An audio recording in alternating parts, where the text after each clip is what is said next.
YCP అధికారంలో ఉన్న సమయంలో రాజకీయ ప్రేరేపిత రౌడీ షీట్లు తెరిచి టీడీపీ కార్యకర్తలను నానా ఇబ్బందులకు గురి చేశారని, అలాంటి రౌడీ షీట్లు మొత్తం ఎత్తేయాలని ఆంధ్రప్రదేశ్ ముఖ్యమంత్రి నారా చంద్రబాబు నాయుడు పోలీసు అధికారులకు ఆదేశాలు జారీ చేశారు. కొంతమంది పోలీసు అధికారులు ఇంకా వైసీపీ మత్తులోనే ఉన్నారని, అలాంటి వాళ్ళు ఆ మత్తు నుంచి బయటకు రావాలని ఇంతకాలం వైసీపీ నాయకులు భజన చేసిన పోలీసు అధికారులకు చురకలు అంటించారు.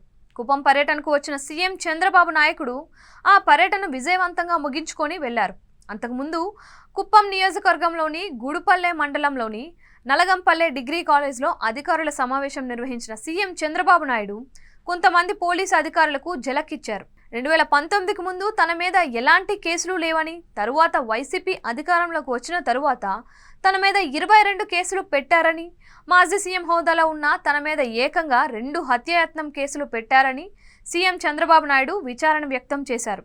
వైసీపీ 5 సంవత్సరాల పాలనలో టీడీపీ కార్యకర్తల మీద ఇష్టం వచ్చినట్లు రౌడీ షీట్లు తెరిచి వారిని జైలుకు పంపించారని, టీడీపీ కార్యకర్తలతో పాటు వారి కుటుంబ సభ్యులను నానా ఇబ్బందులకు గురి చేశారని, ఆ రౌడీ షీట్లు మొత్తం ఎత్తేయాలని సీఎం చంద్రబాబు నాయుడు పోలీసు అధికారులకు ఆదేశాలు జారీ చేశారు.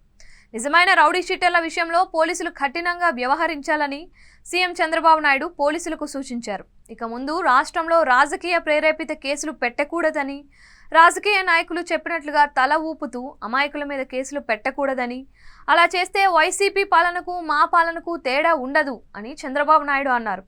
2019 నుంచి వైసీపీ నాయకులు ప్రోద్బలంతో కొంతమంది అధికారులు మనసు చంపుకొని పనిచేశారని, ఇప్పుడు ధైర్యంగా మీరు మీ పనులు చేసుకోవచ్చు, మీ పనుల్లో రాజకీయ నాయకుల జోక్యం ఉండదు అని సీఎం చంద్రబాబు నాయుడు పోలీసు అధికారులకు హామీ ఇచ్చారు.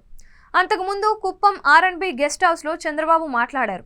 తప్పు చేసిన వాళ్ళను వదిలిపెట్టమని, జీవితంలో వైసీపీ నాయకులు టీడీపీ కార్యకర్తల జోలికి రాకుండా చేస్తానని చంద్రబాబు టీడీపీ కార్యకర్తలకు మాట ఇచ్చారు.